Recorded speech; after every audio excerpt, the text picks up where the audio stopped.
Hello, everybody. If it's Wednesday, it's Warhammer. My name is Even Chuck. if it's Whoa. Hold on. I was about to say, once again, I'm joined by my one and only co-host, Neil. But someone decided to rudely interrupt my theft of the Warhammer I didn't Weekly know how intro. far you were going to go with it. Considering I watched 2 episodes today, because I forgot to watch the Gits ones last week because work was so busy, and then I had to catch the Beasts one this time. So two are in my head, so I could have gone for a while. I probably could have done the news. I could have done the 18,000 picks that Tyler does for pick of the week. I mean, I could do a whole episode myself. Hmm. Whole Warhammer Weekly episode as an intro to the Strength Hammer podcast.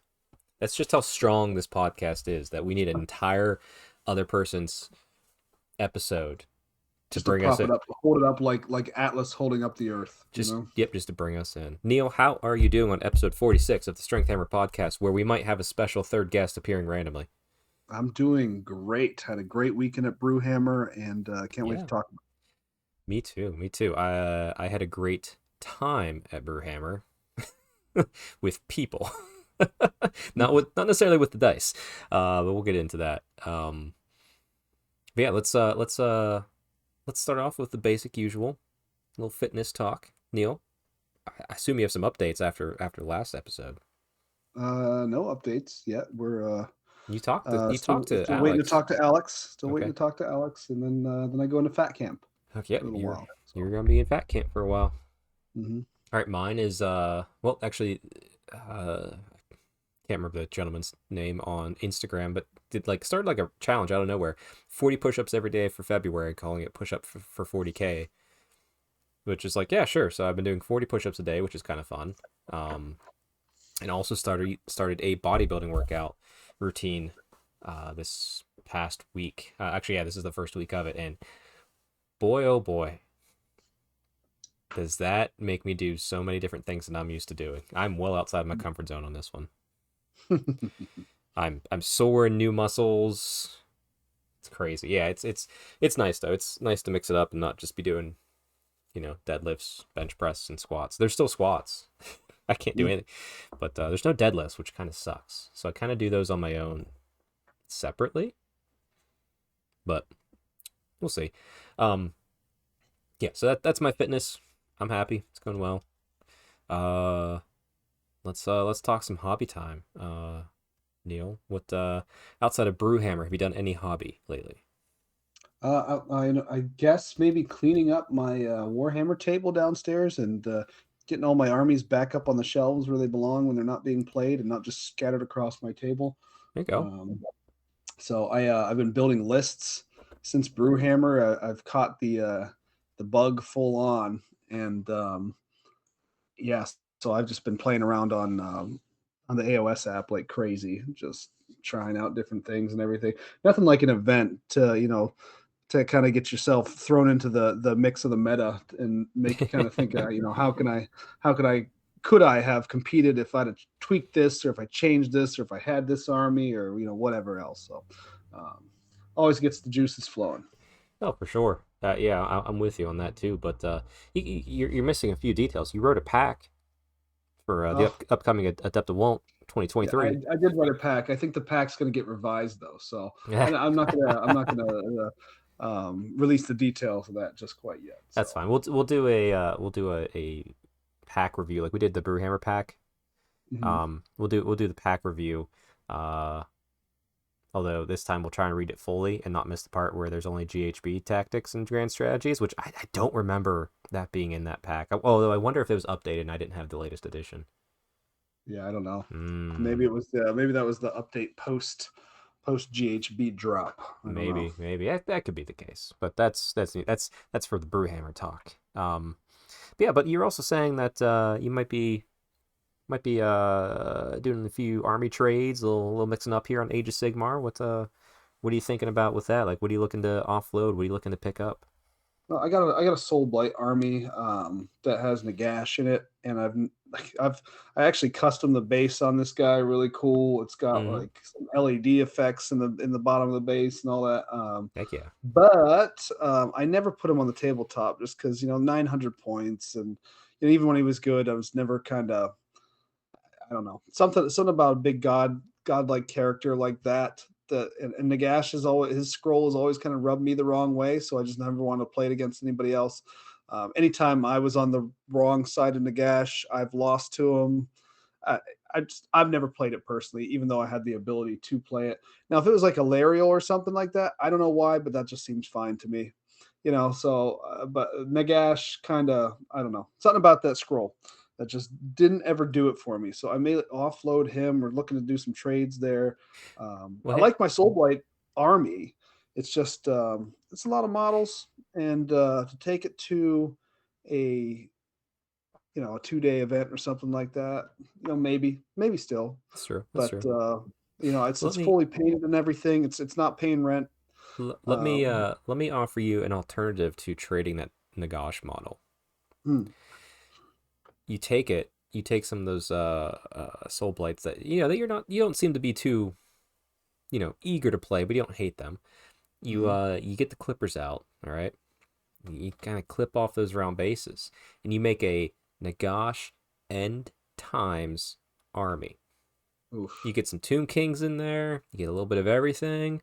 Oh, it could be beautiful. It could be so stunning, and it likes it end time specific, so it'd be only usable in a very niche thing. And I would obviously play that Mm. for you. We could get everyone around here to play that. So I'm just saying, it has a good home on a square base if it's not doing anything for you in Age of Sigmar. No, I think it's going to be doing better for me as currency than as that option there personally. So Okay, well, if I'm Fate. playing fantasy battles, there I'm pretty much playing my high elves, and I don't know that Okay, I'd be branching out anywhere else. So okay. Well, hey, I mean, you could do. I mean, end times. You could do that very. You could be the army from that very final battle where they're all working together. You yeah, could. I just I'm just. I hey. I, yeah, I don't know. Skeletor rubs me the wrong way. I gotta. All right, and then you eat him to the closest fool who will take him for what you want. Yes. I was just pointing out the only thing I think that could tempt you to keep him, and there's been Yeah. no No, I don't know. temptation, so that boy's out of here. I'm thinking I'm rolling around the idea of getting rid of my painted Archaon too, but No, you're not allowed. You are not allowed. That is staying with you forever because you can also use it in your corn army. I could use it Yeah, in my corn army. However, that would be a terrible corn army. it doesn't matter. It's cool. You are keeping that Archeon model. Could I use it? I guess I could. You could. It's not. Yeah, it would. You could. You're sacrificing like maybe you have Scarbrand and no other Bloodthirsters, and then a bunch of mortals. It would be cool army. It'd be fun. Hmm. You It's keep. even with the points reduction, I'm finding that corn is it's not going as far as I'd like it to go, as far as the army that I want. I have the Uh, same thing with Daughters of mhm. Cain and the points increases. Yes, I can imagine. Yes. Except for Doomfire Warlocks. There's a spoiler alert. Their pricing going down. I like them, Hmm. but we'll see. We'll see. Um, but yeah, what you said you might be thinking Lumineth, keep the high elf love coming back in as possible Yeah, trades, possibly. I corn don't know. stuff. I'm just throwing different things around. Maybe even Sylvaneth, honestly. My wife's had the startings of a Sylvaneth army for a long That's true. time. And so, if I could offload a couple of those models and start to beef up that army, and then all of a sudden I got a new army as well. So, Yeah, and hey, I uh, mean, you could even offload most of your soul blight, keep like 1,000 points, and just use it as your oof. Path to Glory army. I don't like 1,000 point armies. I never will. It's just a Not even for huge. Path to Glory. No, I don't even like Oh, Path to Glory at 1,000 points. I just hate 1,000 points. okay, all right. After playing at Adepticon, the 1 day 5 game 1,000 points, and I had played the 1,000 point tourney the year before. I hate that level of points. You'll never get me to play it. It's Hey, not going to happen. if it doesn't drive, it doesn't drive. There's no worries there. especially now with like the increased points cost and the smaller armies. Like 1,000 points to me is just like I got better things to do with my time. Man, I actually tell you what. So I guess moving into my hobby, start a little backwards here, but I got a 40K game in last Mm-hmm. night at the my usual Barn Owls Club. My Inari against Dark Angels Space Marines Mm-hmm. and Who were you space playing? Who was the person? I'm curious. Bobby. Okay. He had the Vampire Counts army at the Terrathi Invitational. Mm-hmm. Mm-hmm. But I mean, Inari does what Inari does, and it slaps fools around if it works, and it was working. So it was a great game in my favor, and I needed a good pick me up. So, but Nice. the most surprising thing was Space Marines had a bunch of points reduction in their last update. Mm-hmm. Space Marines look like a horde army right now. Holy cow! Really? Like he had a ton of power armor. Now armor contempt's gone, like all that like, stuff to boost them up. It's just like I guess as we're at the end of a life cycle of addition from what it looks like. The points are Mm-hmm. like they're kind of like Stormcast. Points are going down. There's just a whole lot of them on the board, and you're like, I mean, I can kill them, but this is intimidating as heck. Yeah. Yeah. But Well, I did actually bring it back to my hobby for a second. yeah, yeah. Some gentleman just offloaded some Stormcast on me, so got some Stormcast to build, and we'll see what we can make out of that too. That's the other thing I'm trying to think about. Is like, is it worth it to try and build up a Stormcast army? I know they're not in the greatest spot right now, but you But know, I tell you what, you know what actually is a fun point level for Stormcast? Actually, is 1,000 points. oof, It's odd that art. It's just from the nature of the style of the army. 1,000 points benefits that one more than other yeah, armies that suffer at it. But I know you're not going to do that. But hey, you could always use those Stormcasts as part of trades too, and get you what you want. that's Lumineth are true. pretty, so are Sylvaneth. Elves are great, Yeah, but yeah, I don't know. yeah. We'll see. Lots of options though. Hey, Options. hey, there's no rush. Thoughts. There's nothing you need to do. Mhm. You got plenty of stuff to do. You know, you Mhm. got lists to build across 3 game systems right now, because that's where we're at. We got Yep. fantasy, we got 40K, we got Age of Sigmar. We are living the high life, um, Hmm. of mid tier gamers at best on good days. Let's see. What's good in my other hobby. I finally started. It was after post Brewhammer because I knocked out everything. I finished my Catachan Crusade army, um, and I was like, okay, the only hobby project I have on my desk right now is these Fire Slayers. And I had my story picked out, like a thread from the end times. I'm pulling hard on. I'm doing my mostly minor kit bashes. It's not like something like Martin Orlando does. If you ever see his stuff where he does sculpting and major kit bashing, like I've done that here and there. Like I have a few characters here that have like some cool kit bashing, but the whole army is going to be touched in some way, with exception of Gotrek and the runic prayer spells, invocations. That's the word I was looking for. Those things aren't going to have any sort of kit bashing on them, but everything else in the army is going to have at least one thing of kit bashing. It might just be a simple extra dwarf shoulder pad. It might be a weapon swap. There's a lot of head swaps I'm doing. Um, Hmm. some are getting more love than others, obviously, but it's kind of fun doing it. I figured it would go slower than it is, but actually, as we're at right now, I have all the heroes done. And by done, I mean built and primed. Hmm. All the heroes are done. All the endless spells are done. I got a forge that you had spare built already, so I kit bashed a few things onto it. There's not much to do as far as um, completely rearranging that, since it's a faction train piece. Got to kind of keep it mostly as it is, but Hmm. put a few things up there, story elements, some story elements that might be surprising. So I'll explain the army maybe closer whenever it's done and I'm fully jazzed up on it. But Hmm. yeah, right now I have, was it 30 of the basic troop choice, not Hearthguard Berserkers. Maybe they are Hearthguard. I don't know the Fire Slayer names. Volkites. Volkites, yeah. Volkite.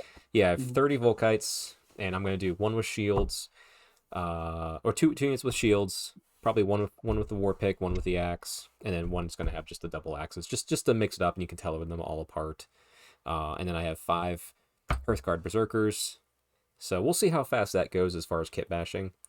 Hmm. Um, I mean, I don't know, like I need to see what the sculpts are like and see like, okay, how much kit bashing can I do? How hard is it? So it'll be fun. But like I said, there's no rush for this project. I'm not doing it for anything other than because I kind of on a whim had an idea, and I put Hmm. it down in some people's heads, and I got the whole army pretty much for Christmas, outside of a few things I had to buy. I spent maybe $100 total in this army, so I can't really be complaining about, you know, a free hobby project more or less. Hmm. I did paint up because I actually had a few. I had a Rune Lord kit and a Warden King kit I bought because I needed bits out of it to kit bash into um this Fire Slayer army.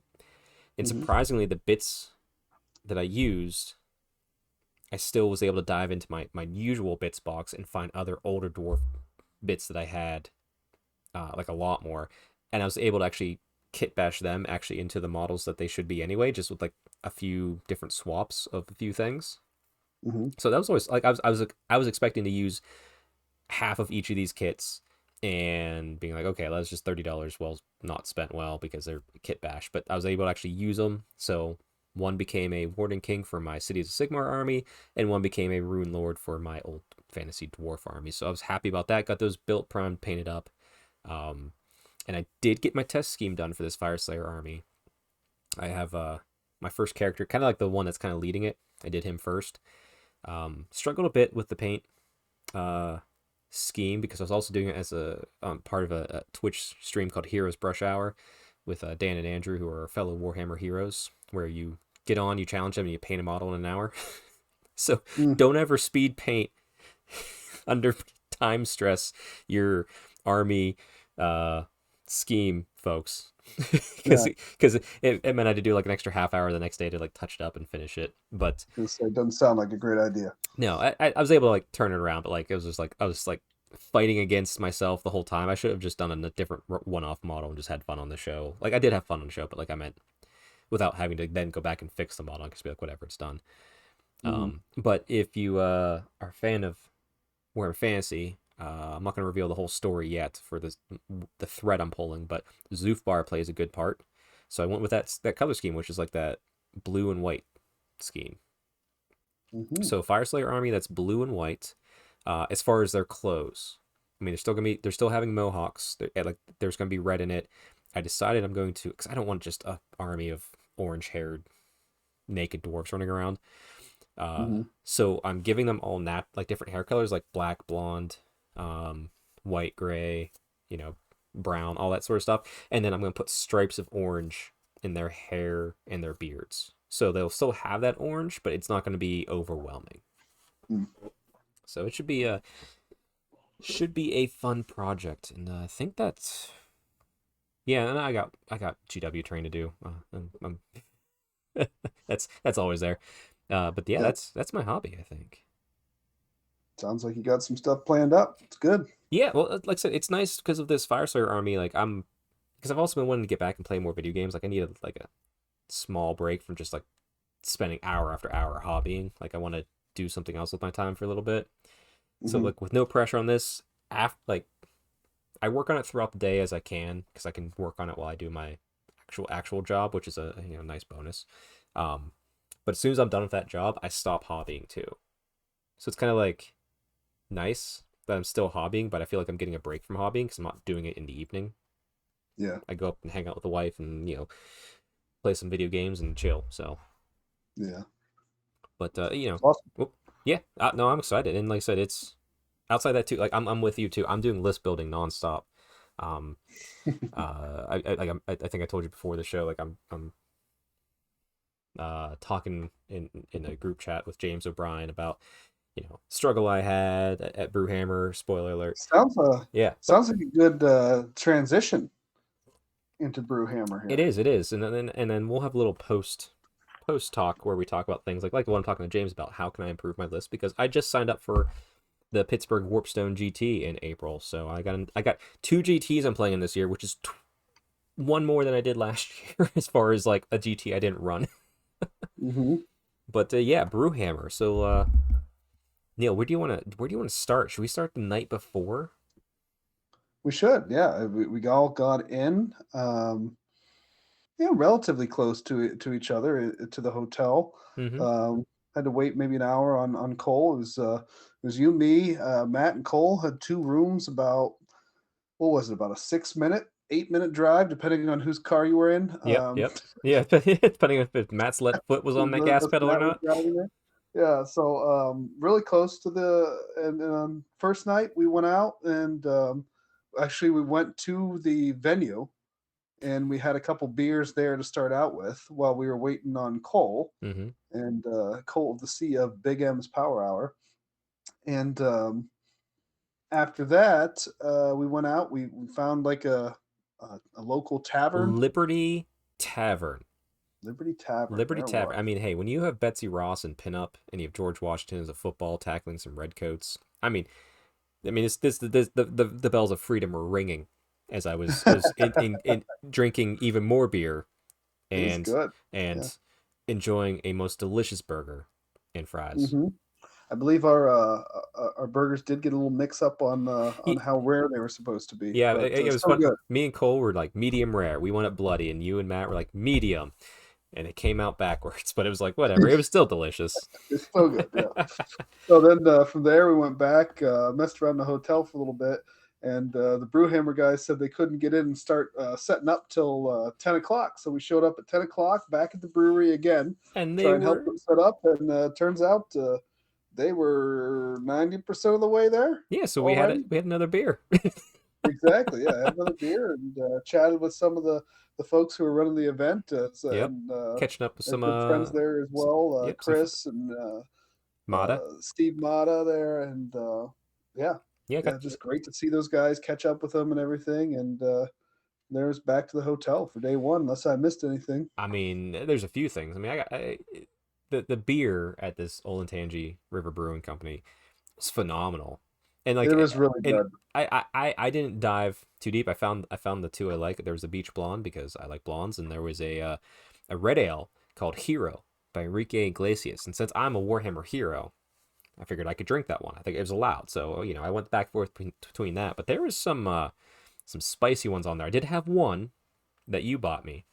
Uh-huh. the What'd you think of that one? That was good. That one I was named "I Can't Feel My Pants." I actually feel bad. This is like later down the road. So I think this was between the last right before the last round, and I wanted to buy the TOs a beer. Okay, so gave me their order, and that was the one Mata was drinking. And they like when you have a 9.4, 9.5, what it was, you get the smaller glass. You know, hmm I walked up, I was like, hey. I don't know if it's because I was tipping well whenever I was buying beer or just they were just in a good mood. I was like, I'll take a number 3, which was mine, which was the Hero.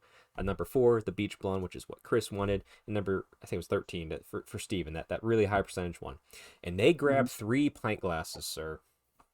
I walked Nice. in, Steve, and I handed that, and he's like, what's this? I was like, that's your beer. He's like, no. I'm like, you enjoy dying.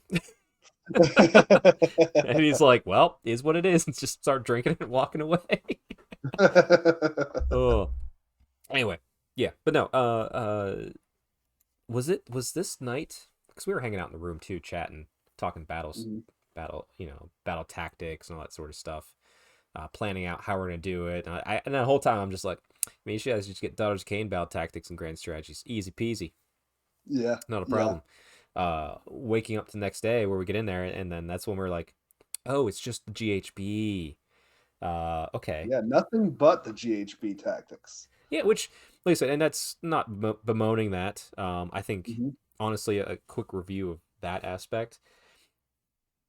I still was shocked because like I had Galatian champions and the like, and I still had ability to do a lot of stuff. So like, I wasn't too stressed. It was harder for me to get my tactics.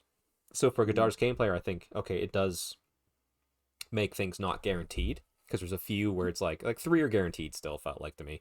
Um, but like it's not 5 guaranteed. Like okay, that's fine. But then like you look hmm around, I think it really just shifts the haves and have-nots. I don't think it's a solution. I don't think it's a good solution. I think you're just shifting who's going to have an easier time. That's all. That's all that does. It doesn't. But that's the Yeah, that's the problem with battle tactics in general, anyway, right? I mean, yeah. so it's always going to be an issue whether you keep the book tactics, whether you don't. I would say it's probably closer to the cuff than if you look at I'm playing Nurgle, right? And if you look at my tactics, and I think we did that night, Yeah. I mean, they're ridiculous. Oh yeah, You just yeah. can't get them, or you wouldn't want to. Like one of them summon a great unclean one. Like, what I got to do that in turn 4 if I save up all my summoning points? Like, you're just not going to do it. That would like hamstring you more than what it's worth, you know. Yeah, So, but then you look at with the GHB ones, you look at Sons of Behemoth, they can desecrate. mhm, I think that's about it. right, I mean, they can right. still win games, but it's like, ooh. But I said it's a fun experiment that it's fun to see they tried it, and I'm sure other people tried. I've seen a few other things thrown out, where I think someone out on the West Coast might have tried this already, where you get to write down one of your book battle tactics on your list to obtain per game, Mm, and the rest is all GHB. Yeah, and then grand strategies, like, I mean, it's the same sort of thing. So, but mhm. it's like, okay, interesting ideas. I don't know what the right solution is. As a Dodgers Kane player, I will stand upon the hill that says book battle tactics for life because I want my easy points. Damn it. Mhm. But no, but also it was nice because like, oh, like, I think there was a few people might have just been like, oh, well, missed that too, and we quickly, you could just quickly go and change your list. Like, this is my grand strategy now, so wasn't a big deal. And I think the TO said it right. This event was competitive light, Mhm. which you know seemed to be the case. Like, I didn't no one, like, people were there with a strong list, but no one was there to really, at least I encountered, to just push shit in and win. Like, yeah, so it was good. Yeah. But yeah, It's I would say like we haven't touched on this yet either.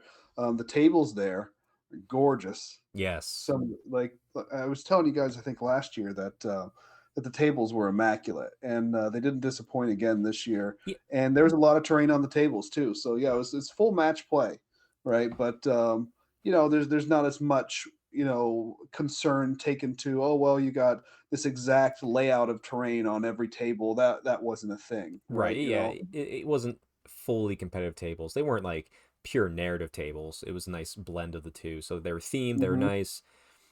But yeah, it was good. It was nice. Yeah, you're right. They're beautiful tables, and like, they in table one is part of the raffle, Right. so that's pretty cool to see. It was a nice table too. And all the tables were alternating throughout the event as well. So it was random assignment to tables. So it Hmm. wasn't like the best players were constantly playing on table one or anything like that throughout the event. Which personally, I love that. I'm not at all a fan of the top tables just being the top players, right? Because I then yeah. Ever since Nova, whenever I was running Nova, with the assistance of all of you wonderful people, that's when I fell in love with it, and it's everything that I do. Like, it's immediate. Like, this is what you need to do, and it does the perfect thing. It keeps the whole room mellow because you have the most competitive people next to maybe people who are having the most fun, like are there for fun. mhm, So it kind of like helps remind everybody, like, as things get tense, like, hey, we're here for fun. It's a game. Let's, yeah. and yeah, let's be polite. Let's make friends. So, uh, And then, yeah, in the past, I've seen, that table one is always just like this so immaculate tense. table and so Oh cool yeah, looking and everything. And there's no way a schmuck like me's ever making my way up there. So, when you have that random assignment, hey, you know what? I might get a chance to play on that cool looking table, So, I yeah. like, Plus, I mean, if it mixes up too, you get to be around different people. Because, like, heck, I mean, at Adepticon, it's how you and I met. We were playing next to each other because my opponent across me was a fucking knobhead. yep. Oh well.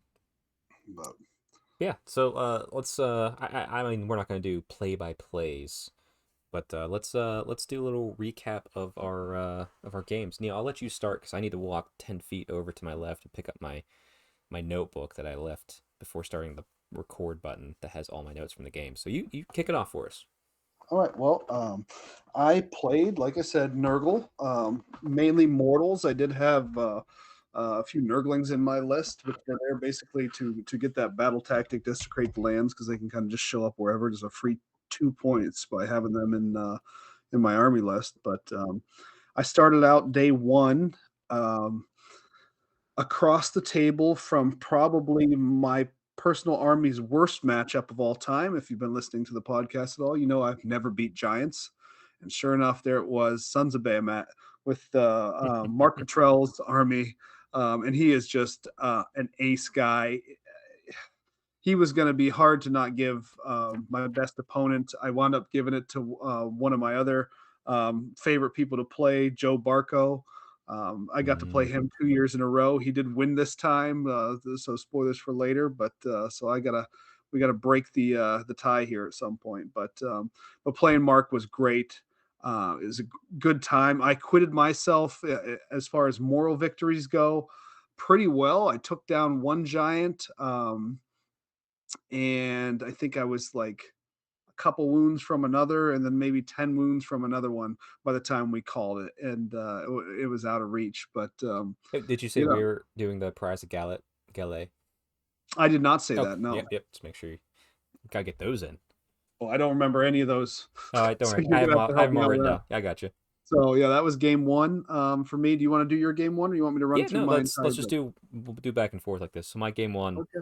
was against Austin. I'm gonna mispronounce last names, everybody. I apologize because I also wrote it very quickly. Uh, Timesk, Thimesch. So, but Austin brought the list I've played many times, more or less. The three Magmadroth Fire Slayer list. Matt plays it all the time. That's what Matt took. So I had lots of test games against it. So I knew exactly how it functioned. And boy, oh boy. I thought I positioned well enough that he wasn't going to get a full alpha strike on me. And let's just say that didn't work. So I mean, he even made like he had some some good high charges. My save rolls were actually doing pretty well in this game. That was the only thing keeping me alive because I mean, and like I said, I think I played outside. Rethinking my deployment, I need to deploy a little bit better.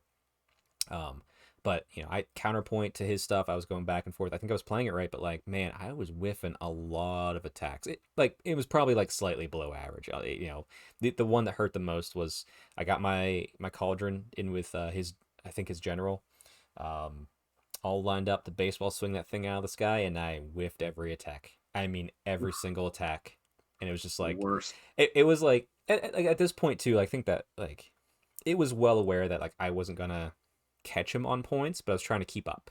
Like get as many as I could, and I think it had like one wound left.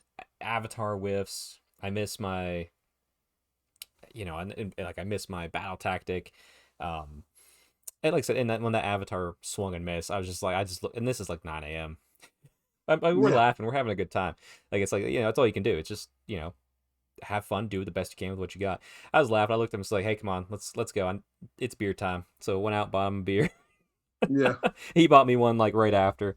Um, but man, like he played clean. He played nice. It was a good time. I knew that list. I knew how to beat it. It's just everything I did just was I'm not gonna throw everything that's saying it was just poor dice rolls on my part. And there was some wacky comedic major misses on my part, but like my save rolls were good. That was keeping me in. I was rolling sixes left and right to keep my girls alive with those ward saves. Mhm. But still, heck of a fun game. I absolutely loved it. Like Austin was just top tier. Like he was on point. We're having fun. We're laughing. Kind of like no stress. Like no one's like like we he was I think he had a very like similar mindset to me too. Like if I forgot something, I forgot something. Mhm. But if it was like one of those like I forgot to do this, it's like okay, well that like that didn't affect the board state in any way by you doing that. Just do it now. It's like it's not like a big take me back, but like it was very casual. But like him and I had very few, I think. Like oh I forgot this, oh I forgot this. It's like we're reminding each other. Like he went on to start. I'm like oh don't forget your heroic action. You have two. It's like just helping each other out. Like let's get this first game in. Let's get our flow going. And it was wonderful. Um, yeah, and like I said, I did lose that one. I lost it honestly pretty hard because, like I said, the Alpha Strike once it started rolling through me, I just didn't have much of an answer. And like, even though I had Mhm. good saves, it wasn't enough to keep me because like I'm losing on Battle Shock. But no, it was I really can't complain. Like I said, I had a fun game, and Austin was a great opponent. Mhm. Oh, and I should say the grand strategy I chose because since I'm playing Daughters of Cain, personally, as you would expect, normally I'd take Bloodthirsty Zealots where my whole army wants to fight or die. this time I took the day as ours because I also had 5 Galatian champions. So I Mm-hmm. thought, like, phew, this is a shoo-in to get this grand strategy left and right. Not whenever you need to get your heroes close to your units fighting because you need the buffs, and then they also have to fight then, and then they die even though you're trying to protect them. So Mm-hmm. that day ours is harder than it looks for Daughters of Cain. Yeah. Yeah, for sure. Yeah, that's game two. Who'd you have? We were playing in the Nidus Path.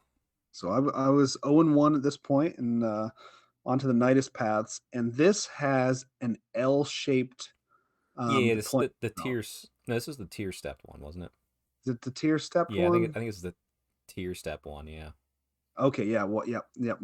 Now this you kind of like one side of it though is pushed pretty high up onto the opposite side of the table Hmm. in this one. So I'm playing Joe Barco, and Joe Barco was my favorite opponent in last year's Brewhammer. In fact, that was the first time I met him was there, and I just love playing Joe because if you ever find somebody who plays a war game, thinks about the game, plays the game exactly like you, it's a rare find.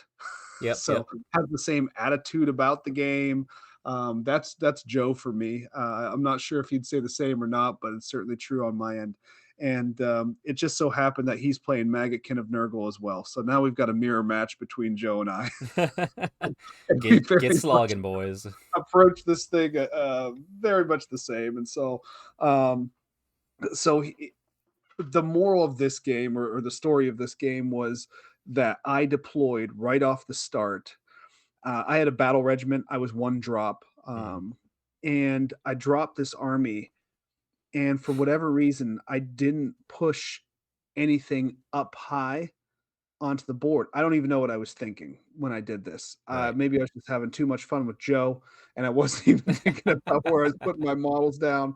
And we finished deploying, and I looked at how he deployed, and I looked at how I deployed. And while I didn't say this out loud, I was like, "Oh shit, I lost this game." I mean, yeah, sometimes you deploy and you're just like, ah, dang it. I'm like, "What the hell was I thinking?" And so we smashed our Nurgle armies together. A ton of attrition. We're putting those stupid disease points back and forth and back and forth. And I got to tell you, playing a mirror match with Maggotkin and Nurgle is just not an experience I care to have a Yeah, I wouldn't lot. want to play that game. That was not fun. The game itself was fun. Yeah. It was the mechanics of having to just slog through all the bookkeeping aspects of it, back and forth, Hmm. that made it kind of a little bit rough to play that, especially in a tournament scenario where you're trying to get your game in, and thank God 3 hours, Yeah. which we came in underneath, but at that point it was decided. One interesting thing that he did have in his list was the Jaws endless spell. Yeah. And That's scary. I didn't realize I how scary it haven't. was. Well, it's a lot more scary when your guys move 4 inches.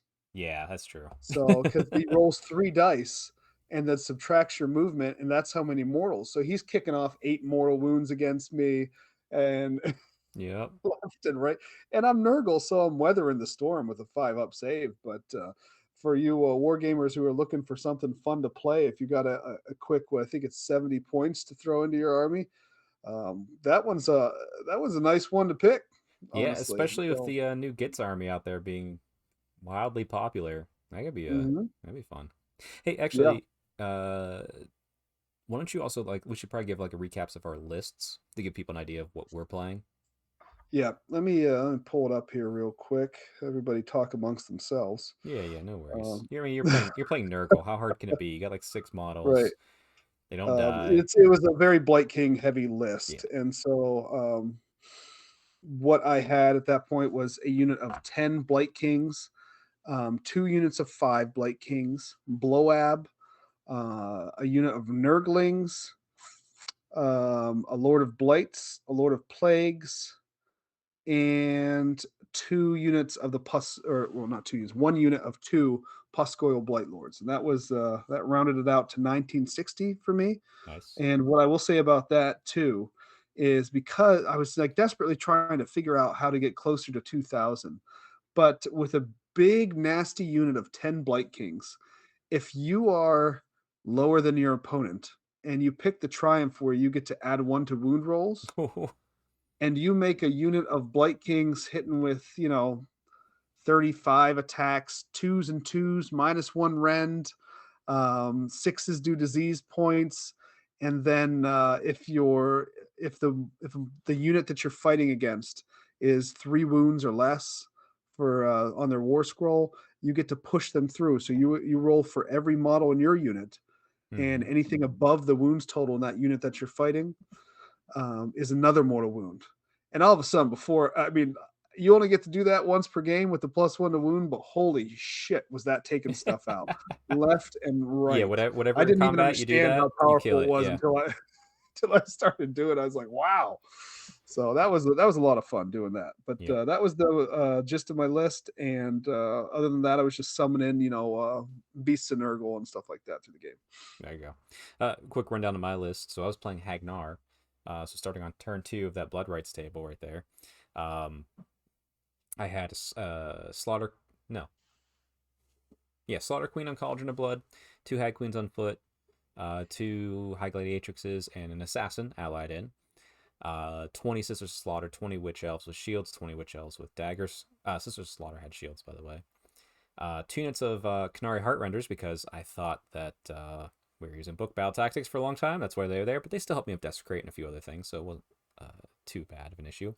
And 10 Doomfire Warlocks with flaming weapons on them. And also I had one. Yeah, I was a 5-drop because I thought 5-drop would be good. I don't know where my brain came with that, but that was very wrong. But Mm-hmm. then I was, so like I had 1 drop for over half my army. Then I had 4 other drops, so I could get the Arcane Tome on one of my Hag Gladiatrixes for Mind Razor. Which, tell you what, when she was live, she was casting that left and right. It felt good. She's rolling 8s Yeah. like all day. It was wonderful. Uh, but yeah, no, I thought like I brought like a pretty solid list, and it was pretty solid. There's tweaks to be made. The Doomfires obviously was an experiment, but actually we'll get to it maybe more at the end. But every single one of my opponents says the biggest unit, the biggest thing that they were kind of afraid of, was the Doomfires, and I think part of it was because they didn't know what they did. But we'll get to that near at the end. Mm-hmm.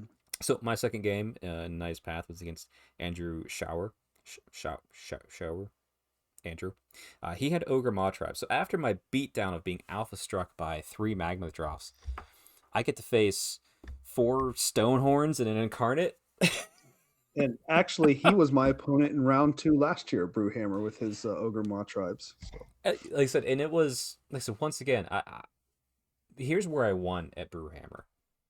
Every single opponent was just a top tier individual, like having a time of my life, no stress, pushing hard to win, but not like, cheering each other's victories. Like, that's where I won Brewhammer. That's as far as I'm concerned. But I line up, and my first thought is like, oh boy, not this again, because I'm not sure if you know how fast Stonehorns and that can move. Mm-hmm. But with this mission, the way it was set up, like and I thought through it. I'm like, if I want to not be alpha charged by him, I need to be on the back line more or less. And if I do that, I will get pretty much no objectives. Mm-hmm. And I knew that Incarnate was coming and was going to pin me. So it's like, okay, so I lined up, did the best I could to make his challenges a little bit harder. And, and it was kind of unclear. Like, he was thinking about giving me first turn. I was like, okay. Like, and I was kind of, like, the way he was kind of deploying and everything, I was just like, I think he's going to give me first turn. So, like, there's a chance. But then he didn't. Mm-hmm. And I should say in the first turn too, I was given round 1, and I had to push up to with that to take some stuff. So like I shouldn't say it was a turn bottom of 1 alpha charge. This was a top of 1 alpha charge, and yeah, so took off everything that was a core unit was just destroyed, just like that. But the interesting thing was, with what I had left, I managed to get all 5 battle tactics. And I even That's impressive. actually I was able to keep my grand strategy, like just from being able to take off his 1 Galatian champion and running 2 of mine around like babies out of nowhere. But yeah, Mm-hmm. like this was a game where, like I said, I was on the back foot and I pushed so hard. Like I'm like, it made me think harder than any game I had in a while. I'm like, how can I get it? What tactics can I get? How can I get it? What can I do? And with the teleporting of Nice Path, that helped quite a bit. And also made me realize that Tunnel Master is probably the uh, Galatian champion thing that is probably the strongest. Hmm. Just I because, was actually I didn't even realize that I needed to have one of those on my list. hmm, This effect. So I think until like game two with Joe, I had no wasn't even no, playing with that. So I'd hamstrung myself. the one I took was Leadership of the Alpha, which allows you to like inspiring presence, whatever, or all out defense, all attack, whatever it's, and then or rally once per game, 3 units within range. And Hmm. my general had Zealous Orator, so she'd rally on a 4+. I think there was one game where it came into effect and I was rallying 2 units, but it's almost never. Almost never gonna have 3 units to rally, so I'm like, that's not. It's not worth it. Hmm. But Tunnel Master, because I think most of my opponents had that, and seeing how good Nidus Path was, Tunnel Master is what I'm going with for my next couple games. But Yeah. yeah, like I said, and like even Andrew said at the end, he's like, because this was a close game. I think it was like a 3 point, 4 point difference, because just by taking out his grand strategy, keeping mine, and maxing out my battle tactics, and I think I made him drop one battle tactic once. Yeah, I think he dropped one battle tactic once, or maybe he missed an objective. I'm looking at the score that I wrote down, but yeah, I felt like I really achieved like a mental victory with how well I played with so few models to achieve what I achieved, and it's a great game. So can't really complain. Hmm. But yeah, let's go on to game three. Hmm. Let's get it. Who'd you play? We were in Only the Worthy. Only the worthy. That's right. I was playing Nick. I can't remember his last name. Um, Spoiler alert, though, Nick did end up finishing as the low man for the tournament this game. So I'm 0-2 coming in to play Nick. This is Nick's first ever Age of Sigmar tournament. So, Nick, if you're out there and you're listening, stick with it, buddy. He was a pleasure to play against. Just brought a lot of enthusiasm for the game as a new player. It seemed like, even though he was having a rough go at the tournament, he was having fun. And now, the problem with this game was this was Nick's second game against Maggotkin of Nurgle in a row. And Nick was playing Maggotkin of Nurgle. Oh, And I had just played Maggotkin of Nurgle. And now I was playing Maggotkin of Nurgle again. man, this sounds fun. And so this is game three. And if for those of you who have been to 2 day tournaments, when at least for me, once you hit game three in the day, that's where I start to get a little bit woozy, Yeah, and a we're little bit we're tired. we're at least a couple beers in too. Oh, I for mean, sure. we're in a brewery For for sure. Pete's sake. Uh-huh. So, but that being said, good game. We wound up, he had a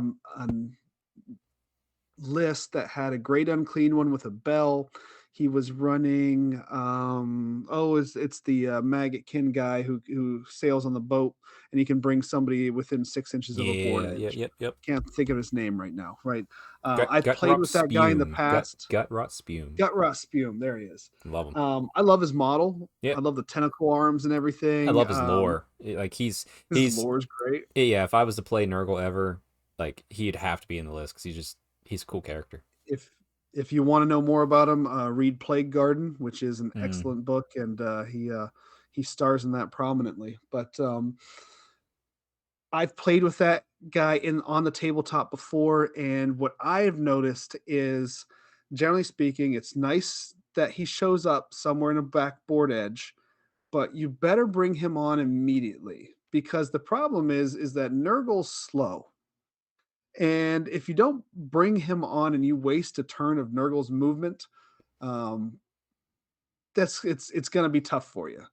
Now I am an experienced enough player to know how to keep you from dropping into my back line.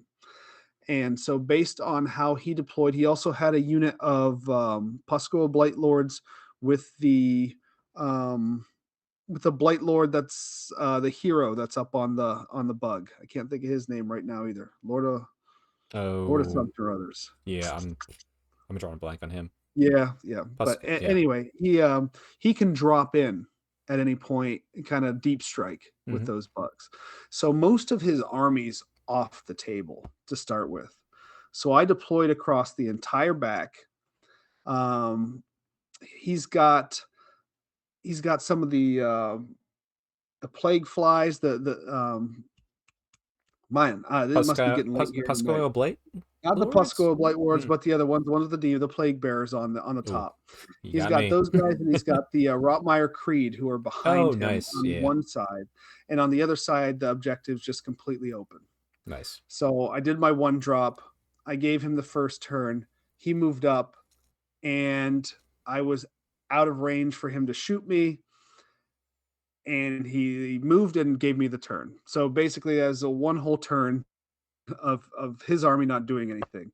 Now, one of the things that prompted me to do a one drop with Nurgle is that I had experienced that too many times with my own army, Right. where I would just move up, I would not be in range for anybody, I couldn't charge anybody, and then I was just giving away a first turn. And it just wasn't doing anything for me. So that's why I went to the one drop. So already I kind of have an idea. Okay, well, this just happened to him. I've got a leg up now. Yep. So I move up. I take that objective on the left that was wide open. I get a charge off with my 10-man unit of Blight Kings into the plague drones. That's what they're called, and killed those down to one left. And then I double turned him. Mm. And so then I got into the Rotmeyer Creed without them really being able to do much. I had some Nurglings that had dropped into the back line. They charged the Rotmeyer Creed first so that he couldn't stand and shoot me, Right. rain hell, whatever you want to call it. Unleash Hell. Unleash hell. There you go. And then I got the Blight Kings into that, wiped out that unit. His Great Unclean one was sitting just back on the back objective, like guarding that. Yep. But it hadn't moved out even in that first turn. It's just stuck there in a piece of terrain, guarding that objective.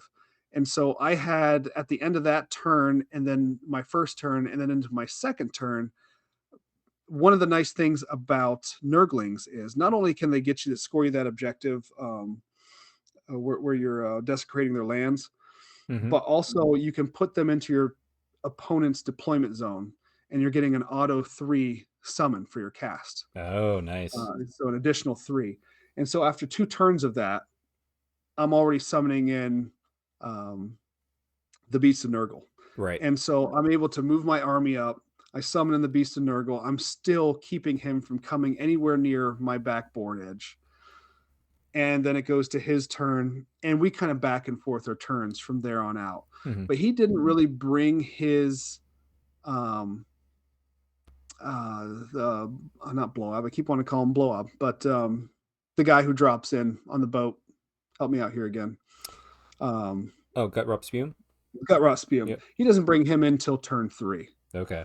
So he drops in turn 3, fails his charges, and now him and everything else. And I had him because I had moved up the board so much at this point, and with the Nurglings in the back line, he really didn't have a lot of spaces to even put him that would be advantageous. And so it was just a learning experience for a new player. Right. On Deep Strike sounds really good, but you need to have some practice with it, especially with this Nurgle army. And so I think he was able to learn from that. We talked a little bit about it the next day when I saw him, and I said, yeah, you got to really get those guys out quick, or otherwise, you're just giving away turns. So I did wind up, I think we were about turn 3 of the slog of Nurgle versus Nurgle. And it was pretty clear at that point that I was up on points, and barring some kind of travesty, it was not going to come back. But new player wanting to play out the game, completely respect that, and I'll keep Yep. rolling dice. My opponent wants to roll dice, we keep rolling dice to the bitter end, Yep. and that's fine. So I would have shook hands on it if he wanted to, but we kept right on going. and because he really wanted to figure out just how many points he could score too. So he's getting those moral victories and kind of learning and more about the game as he's Yeah, I playing them. mean, if you And play the whole that's game, there's lessons to be learned at every aspect. Yep. 100%, and I think that was the 100% the right thing for him to do. So great guy, a lot of fun. His wife was there watching the game there Oh, that's too. fun. So yeah, it was cool. So we were all just kind of chatting and just taking our time through the game. So a lot of That's cool. fun. But I finished my day one, then 1 and 2, which is right on par for me. Usually, it's a game one loss, then a game two win, then a game one loss again, or some version of two losses in a row, and then one at the end of the day. And this tournament was no different for me. So, Nice. Well, I also played a gentleman named Nick, who was also a first time tournament player, and I was his like 15th game of Sigmar. mm, mm, Um, but boy, was he like prepared. He was playing Soulblight Gravelords, and I was actually out dropping him very easily. So I was like, okay, that's good to know. mm. So, especially because looking at the scenario and looking at my list versus his list, I know what my list can do against Soulblight very well. Um, so I was like, okay, I'm gonna take first turn. I'm gonna push up on pretty much all the objectives and challenge him to take it off of me. But like, so I want to say, like, even though he was a new player, he was wildly prepared, like to a extreme, very smart man. Like it was very like evident right away. But he went to apparently he went to AOS reminders for his list and realized that didn't help him until he rewrote it in his own words. Because like we were laughing at that too. Because like if I write something down, I remember it better than just being told. So he was very much the same way. So he knew his list, and he was like boom, boom, boom down the list, working through it. We had to take pretty much the whole 3 hours. Because he's working through it, but like he was quick. It wasn't like a tight stress or anything like that. Um, but yeah, I took the first turn. I did that. I pushed up. I challenged him to take it off of me, and it was really interesting. So like he made some, as you'd expect, like the newer game player mistakes here and there, and obviously I was going to capitalize on them. But I was also like, as he was doing that, I was just like, next time maybe think about this, and the kind of like offering advice. It was welcome. I wasn't just like pushing it upon him. He's like, what could I have done differently? It's like, oh, to do this. But also at the same time, there were some plays he was making, um, that were not my way of thinking, that were like challenging me to go like, huh. Like for example, like I have 6-inch pylon with my High Gladiatrix. I made it her finest hour. I was gonna get in. I was gonna kill. He had a Necromancer with 1 wound left on it. I was doing the Matter of Honor. My GC kills your GC, no problem. And I was like, screw it. I ran up, and like I said, it was just a matter of like me not thinking right and him thinking in a very different way. And I was within 6 inches. I think I was just outside 3 with my charge, or not charge, but I was gonna have 6-inch pylon, so I ran and moved. I was like, boom, I'm 3 away. Not a problem to get in there. And he's like, I'm gonna redeploy with him. And I was like, oh, I didn't even think about that. Mm-hmm. And he's like, and he rolled that dice, and I was like, well, if you roll 6, then I lose, or I still had a chance to get it, but I had to go fight a pretty much fully unwounded vampire lord. He rolled a 2, so but I'm like, I was like, looked at him, I was like, man, I didn't think about that. That's a Mm-hmm. solid move, because like I always think about redeploying um units more than anything else, but he's just like, yeah, he's like, I'm just so focused on like battle tactics, battle tactics, battle tactics. I'm like, yeah, I lose sight of that. So like it was a nice little refresher. So learning things off of him, he's learning things off of me. We had a Yeah. great game. I started out hot, like I maxed my score every round except for the last round. But like he kind of had like a bad round 1, and then turn 2 almost maxed. Turn 3 he maxed. Thanks to a double for me, I was able to capitalize and keep him from maxing last round. But he almost maxed last round. We both got green strategies. Pretty close game, all things considering, but I managed to take a win. And like I said, I can't talk more highly. Nick and I hung out the next day over like lunch, just chatting and getting to know each other a little bit. He was local to the area, but it was a good time. And I figured we were talking like armies and like what he wants to try next. Man, it like I said, I was excited. I was like, all right, I'm not getting 0-5. Like I got a win, so I felt good about that. I had 3 wonderful opponents. I had a great day one. I mean, Mhm. I can't express that anymore. Like just how wonderful my opponents were and how much fun I was having at this event, even though like on the table my record wasn't showing fun at all. Yeah, But boy, yeah. it's a good time. But yeah, Mhm. and then we had some evening shenanigans. You know, we went wild. We went to the casino. We went to the Yeah. strip clubs. We were shutting down I bars. think you and Cole wanted to, I did. and I the kind of two old wanted to. men, the two old men couldn't hang. So Actually, no, that was the first night. Me and Cole wanted to go to a couple other our bars and have a few more drinks, and you guys were like, we're tired. But yeah, we found a nice. What was it? Atlas Tavern. yeah, Yeah, yeah. or Oh, something. the food there was amazing. You know, it's interesting. Like everything was there was fantastic, but for some reason, like my burger, I was just like, it's okay.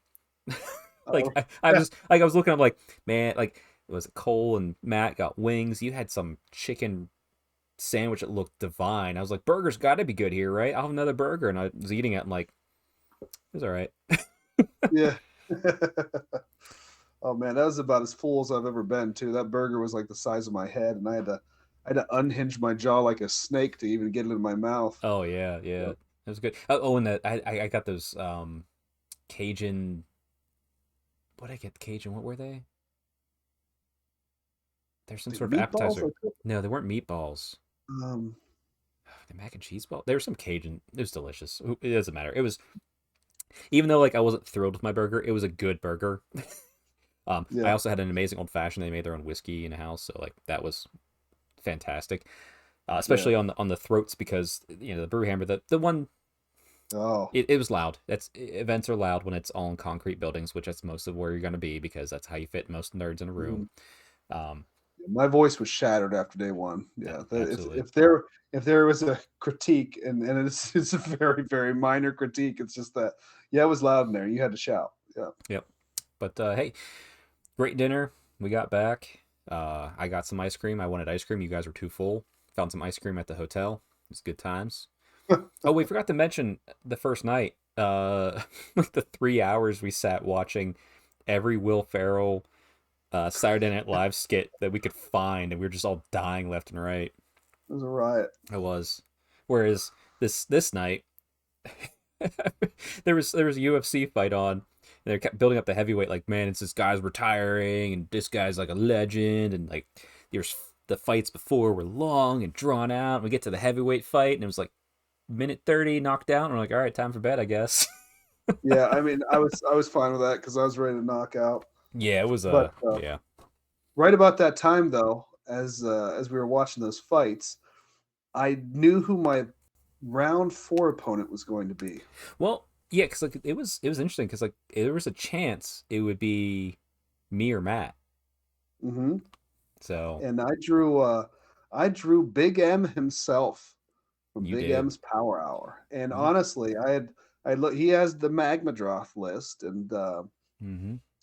I, It's a when good we were list. first Good looking at list. each other's armies and everything, I was looking at it just like, oh god, I hope I don't have to play him because there's no way I'm going to beat that. Yeah, like I hope I can roll fives if I play it. And and I started thinking about it. I started thinking about my game one. I'm like, wait a second. I almost took down three giants. If I can almost take down three giants, I bet you I can take down three magma draws. Yeah, you can. And so I went to sleep that night with that on my mind. And sure enough, day four, I draw Matt Hayward, and so we're both 1-2.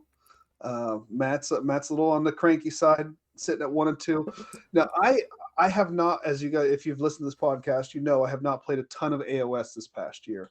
So I went into this event with very low expectations. I go into most events with very low expectations as far as the win loss ratio because I just have fun playing the games if I'm in a scenario and at an event that I really enjoy being at. So my 1-2, yeah, I had a good day one. I was fine with it. Matt's 1-2. Matt had very different expectations for this event. Yep. So, and very different expectations for that list as well. So I what was the scenario Oh, we for were doing Jaws of Gallet, so that's the one Jaws where of the Light? Now you can this was pull the you can L pull them deployment, away. right? Yeah, like at the start of round 2, you can pull out one of the Hmm. 4 objectives, but you can never take out the center one. So it's Yeah, possible. You don't have to do it, but you can do it. yeah.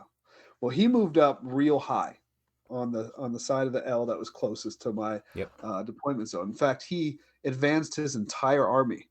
Now I told him what the Nurglings could do before the beginning of the game, and he moved his entire army off the objective in the back corner for his army. And so I'd given him turn one because of the one drop. He moved forward, didn't do a whole lot with that turn. And so I dropped the Nurglings in, got desecrate their lands, and stole that back objective off him right off the cuff. There you That go. was just mine. And then he had moved up close enough that I moved my 10-man unit of Blight Kings and put them into his best unit of Hearthguard, who were doing all like sorts of mortal wounds and Yep. stuff like that. Yep. And he was very confident in those guys, but I don't think he'd gotten the Blight King experience just yet.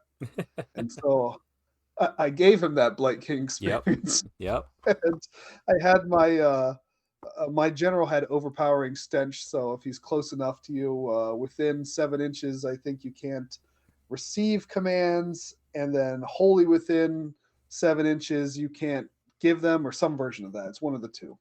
Um, but anyway, so he wasn't able to buff those guys at all as far as giving them an all-out attack or an all-out defense. And so they went through, they killed maybe 3 of his Hearthguard, which wasn't that great. Yeah. But then they maxed out their disease points. They did that thing where they pushed through Ooh. and did more mortal wounds. Yep. And then I rolled, I think, 4, maybe 5 4-ups for the disease points. And so he was down to, I think, maybe 3 guys left. And then, of course, they couldn't get inspiring presence because that guy was there. And then he rolled a 6 for bravery, This and they were gone. did you look him in the And eyes and say, "Take him off, mate"? and he reached across the table with a hand to me. And I was like, Matt, that come on now, that's that no way, That's a little no quick. way. That's a little quick. It's like it's end of turn 1 here, like it's You could still get whatever. battle tactics. Yeah, And you he's a little bit on the cranky side. He's like, come over well here on this side of the also table it's and look at it we were play. talking too. The beds were comfy in the hotel we had, but Hmm. for some reason Matt and I like we would fall asleep for like 30 minutes at most and wake up. I don't know what Yeah, it was. He was on the same issue as me, so he was like lack of sleep as far as like that might add to his crankiness. I can fight through it with gallons of coffee. Matt's not a yeah. coffee guy, so he just has to suffer. Right, right. And so he actually wins the turn. So he could have taken the next turn. He took a look at what the battlefield looked like after I convinced him to keep playing, and um, and he gives me the double Okay. because at that point, if you go second, right, you can take the objectives off. Right. Yep. So that's what he started doing to make it harder for me to get in. And honestly, it was the right play because I was so slow and I had backed up to try and protect myself from those 3 magma droth bros that were all just kind of standing there waiting to decimate something. And so I did a thing which irritated him even more in this game. So he had his second unit of Hearthguard not far from the first one that I had just killed. So I went into his hero that was buffing the first unit of Hearthguard, and I had to pile in. So I piled in. Well, I moved my Pusco of Blight Lords. These are the ones on the flies, Right. and charged a Magma Droth. And I did it in such a way that I brought the back unit, those Puscoils, within 3 inches of the back of his Hearthguard unit. Mm-hmm. And then when I piled in my Blight Lords, I tagged the front of the unit within 3 inches. Okay. So now he really can't pile that unit in and get more than maybe 2 guys Oh, attacking. nice. Okay. And boy, was he pissed. I'm sure. I was very proud of them. Like, this is like a veteran move, something like a good player might do. And so, yeah, that was the long story short, it worked perfectly. I started dropping magma dross with my Blight Kings, and at that point, the game was mine. We shook hands. I think maybe turn three, Right. and that was the end of that. So pretty quick one there, and I'm 2-3 going into the final game. There you Oh, I'm go. sorry, 2-2, 2-2. So I'm currently on round 4. I only have one win under my belt. Walk up to the table. I'm playing a gentleman named Chris Ridge, which one of the nicest human beings on earth. Absolutely top tier gentleman. Like give the shirt off your back if you asked, even if you have a shirt type thing. Great person. And he had the Cruel Boys, which I don't know much about the Cruel Boys. I always look at the orcs because the Cruel Boys aesthetic does nothing for me. And I was like, I don't feel like they're a big threat. And he was gonna out deploy me, and it looked very much like that he was gonna give me that turn because like he wanted to go in and kind of just do the maybe try and prevent like any double turns, control the objectives. Like he was all on board for that. I was just like, well, okay, all right. So we get up there, and I figure too, like I've seen the War Scrolls for Cruel Boys. I think I could handle their Alpha Strike. So I was like, okay, I'm willing to like lose a unit to this, and deployed on the line. Was ready to go, and he's like looking at me. He's like, I think I want you to go second. And I was like, oh no. um, but like so, Cruel Boys aren't super scary, but they can be very scary for a short amount of time. So he literally threw in two of like there's a name character that on the big The monster. troll looking thing. Yeah, no, he had one of the trolls. He had and then two characters on like some giant monster. I forget what it is. It's a Cruel Boys one. I don't know that army well. Sure, I know it's the one with the cages hanging off of it. Yes, yeah. So Huh. he popped his wah, like all of his abilities came in hard.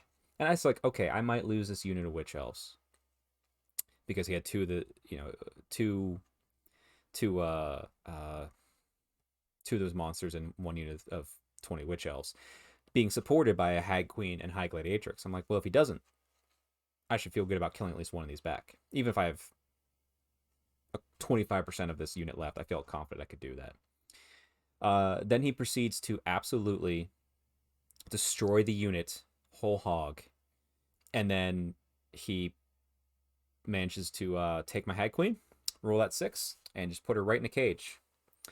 And then the other one piled in, killed my high gladiatrix. I'm like, oh no. Oh no. The troll was in a unit that was slaughtered down south, made a ridiculous and this was very true. Like this troll made like an 11-inch charge. And that is what it is. You can't be mad about that. It was a great charge. It was wonderful. Yeah. It popped off. It did a crap ton. And they Mm-hmm. did like nothing back to it. So I had to kill it in my next turn. And like I said, I got the double turn. Uh but I thought too, like I could get eye for an eye in the first battle round. I failed that. Mm. So it's like, oh no, like, and it looked like a shoe in too, and I was just like, oh, okay, the dice didn't want me to have that. Um, and then from there on out, because like tie rolls and choices, he controlled second round from second battle round on. So it was just taking the objectives away. I still felt like I was in a good position. Like I was controlling the board. I was keeping models alive with rally, but like just out of position and he threw in his terrible, terrible battle line units, but like I have to kill them in a turn, and I don't think I wiped a single unit in a single turn during this whole game. So despite still having a chance, I think, to come back, it's just there was not much I could do. So I pushed hard for battle tactics. I didn't get as nearly as many as I want. This is my worst game for it. I only got 2. Um, Actually, I thought I got 3, but actually looking at my notes now, I got 2. So oh well. But yeah, fun time. I got to learn to be slightly more afraid of what the Cruel Boys can do for a single turn. Yeah. But still, it's an army I'm glad I got to play it. It's not an army I'm terribly afraid of. I just know how to handle it now. So like, yeah, Yeah. that's a lesson learned. Sometimes, yeah, you got to get that. It's good to play an army you haven't played before and learn about it, Yeah, and it wasn't especially like the new edition. New season. yeah, and like I said, it's it wasn't like it was any gotchas or anything. It's like he's like, I'm gonna do this. It's gonna do this, this, this, and I'm like, yep, cool, sounds good. Have fun. Mhm. They start throwing that poison around, man. It can get pretty ugly. Yeah, and poison on the shooting. Like the shooting was Yeah. solid. I forget. I think his one. He was able to shoot off the last of a battle line to leave one of my Galatian champions open, and like that big bolt thrower thing they have Hmm. just did 6 mortal wounds, and I failed every single ward save. Just Oh like yeah, boom. that's. Yeah, Mhm.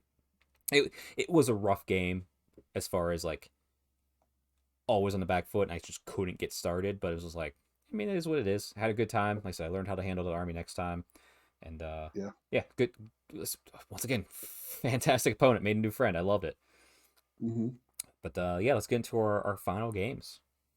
Yeah. So, final game. So, what often happens when I'm at tournaments is I win a game and then I get moved up the rankings to go play somebody who really knows what they're doing. Now, once I hit those mid-table warriors that have good lists, meta lists, they're the guys that are trying to go 4-1, um, but maybe just aren't quite the player that's there yet to get that.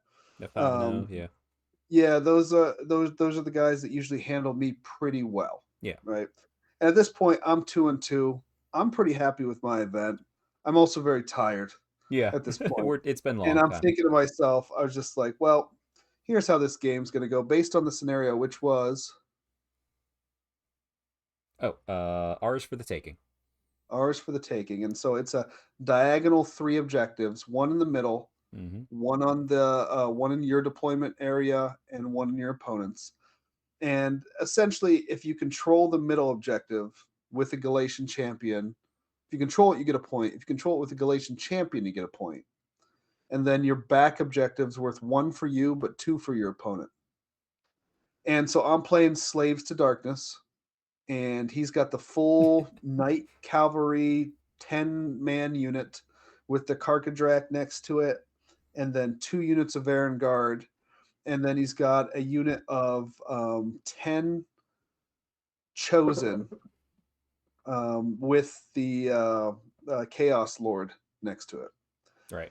Uh, I actually, we both had a 1 drop. We rolled off. I won. I'm looking at that army.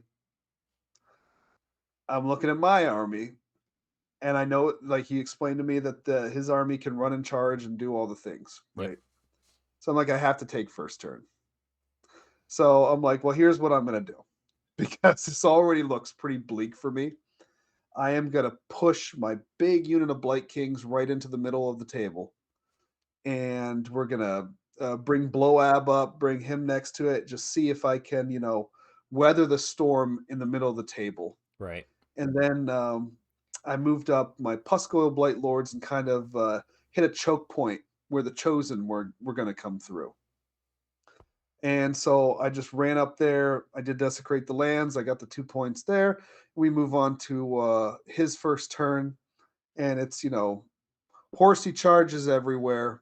The chosen are up, as high as they could get into the deployment zone, so they're charging in to the Pusko Blight Lords.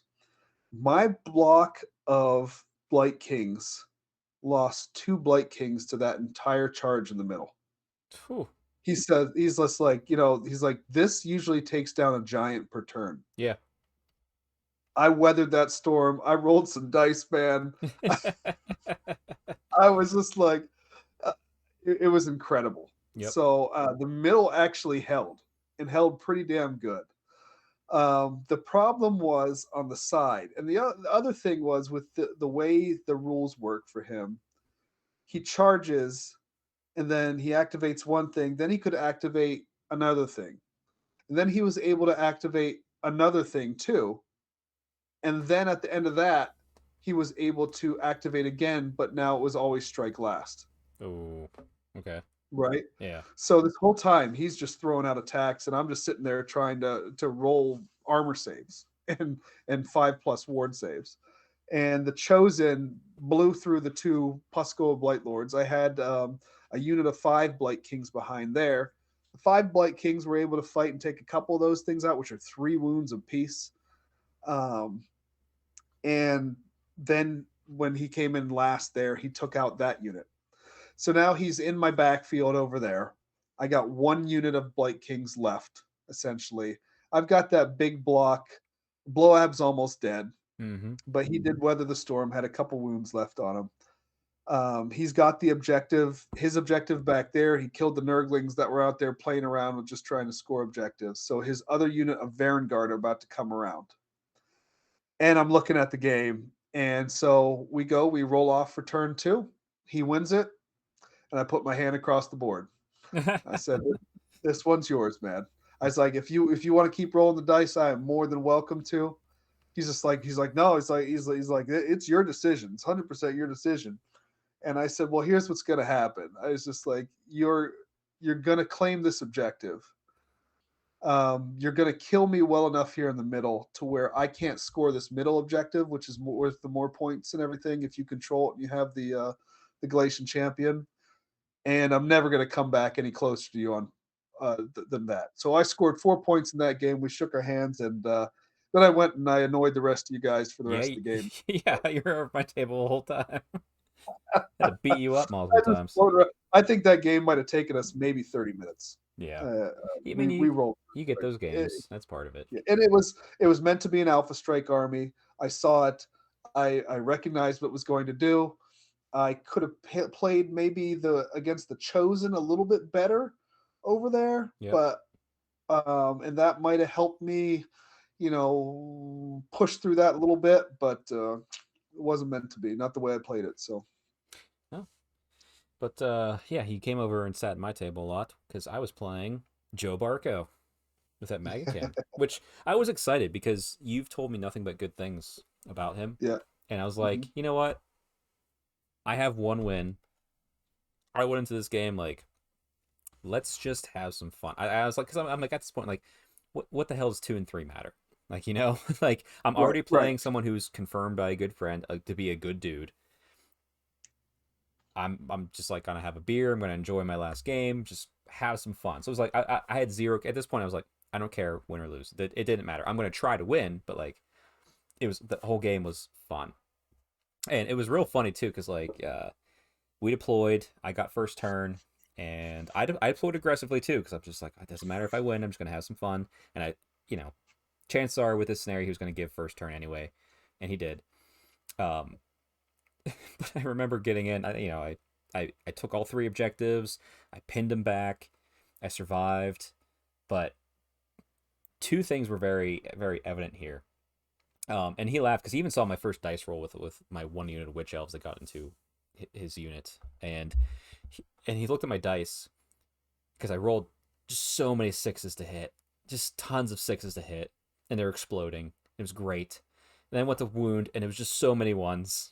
And he looked at me. He says, "You're one of those guys that only rolls 6s and 1s, aren't you?" I'm like, "Yeah, pretty much." He's like, "Well, let's see which one favors you today, because it's 50-50 at the moment." But I made strong plays. I felt good. Like first top round, like I max score. He came back and max score. Um, he was able to double turn me, so he got max score.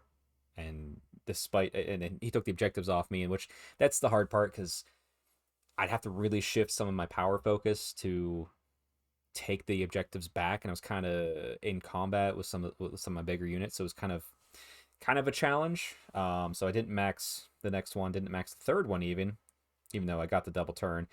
But pretty much he maxed every round except for the last one, and I just went down and down each time. Specifically, my he had Blowab 2 right in his list. I forget which one he had. No, he had Orgots, which Orgots. is the more fighty one. Yeah. Right. So Orgots came in to a unit of buffed up witch elves with paired weapons. I got tons of attacks. They're buffed up to the 9s. I'm like 2s and 2s, and I'm doing tons of work. And he's making saves left and right.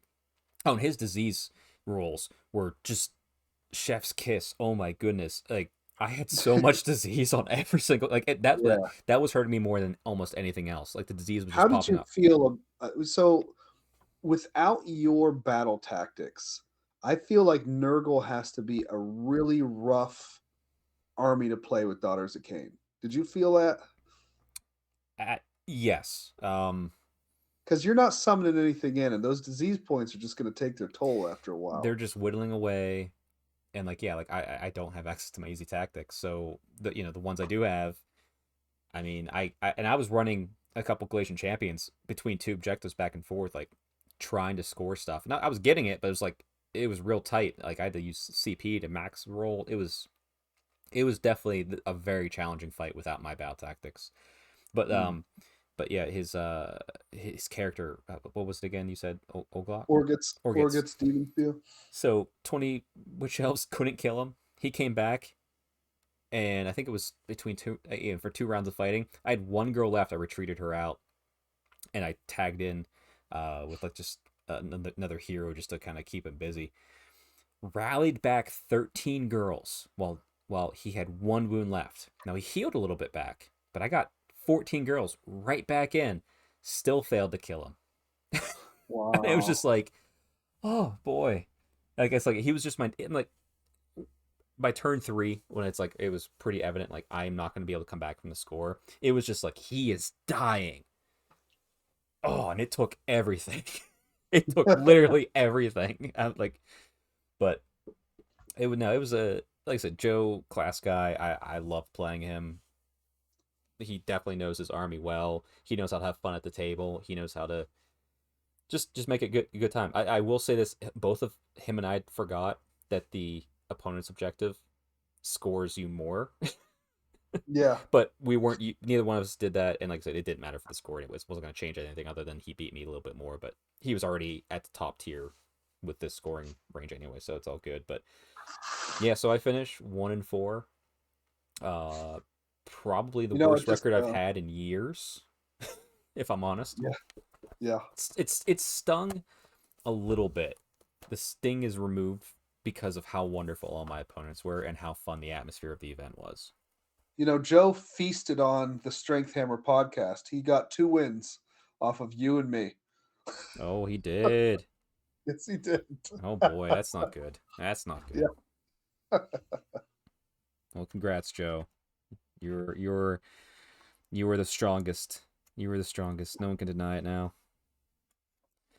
But yeah, no, great event. I'm definitely going to go to it next year too, as long as I Hmm. can, which I don't know why I wouldn't be able to. So,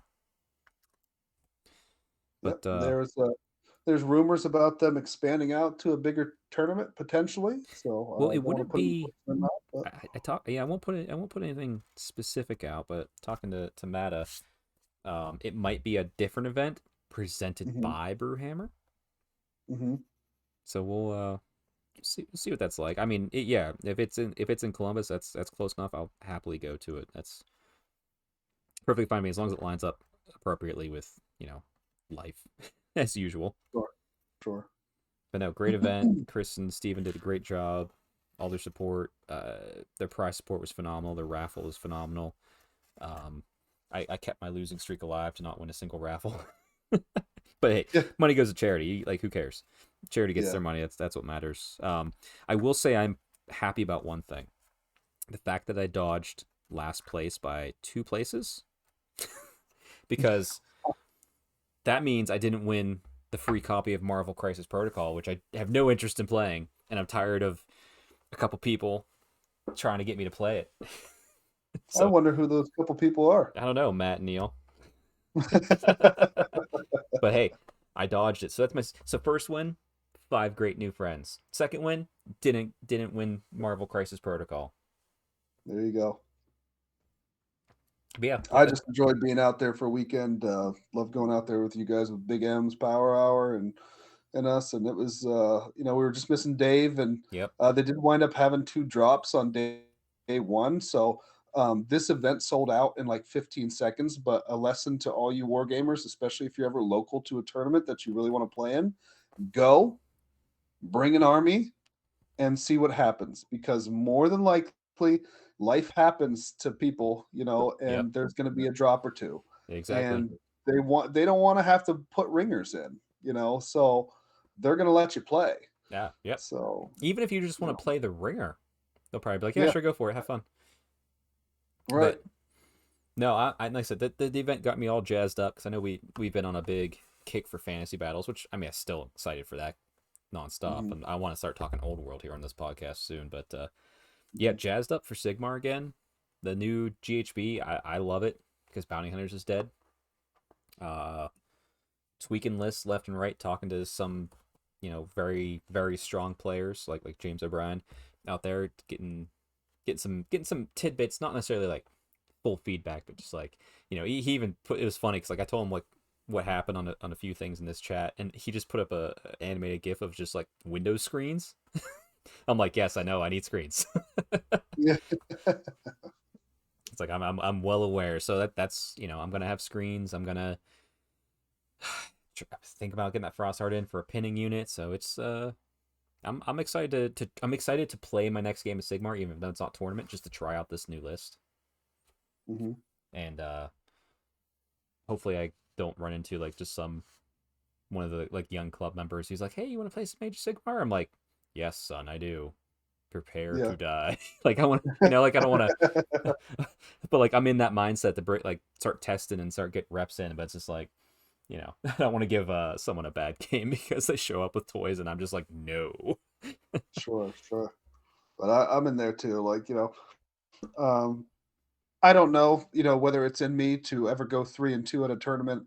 But it's important to me though as well that I give somebody a good game, right? That Yes. I'm trying, that it feels competitive to them. I'd like to try and start shooting for that 3-2 and Yeah. try and get myself to a place with where my lists are competitive enough.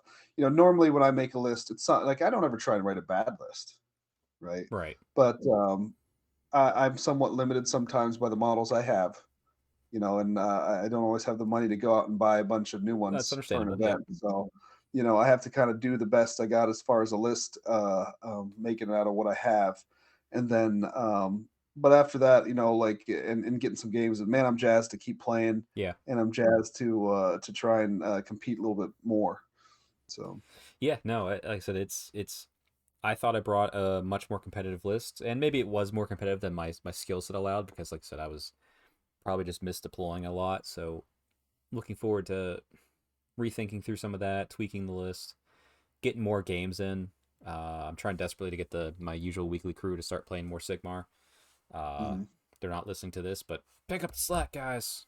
mhm, But yeah, no, like I said, I was jazzed enough to sign up immediately for the next Pittsburgh event, the Warpstone Wars, which there's still plenty of tickets left if you're thinking about coming in or in the area. Warpstone Wars GT in end of April.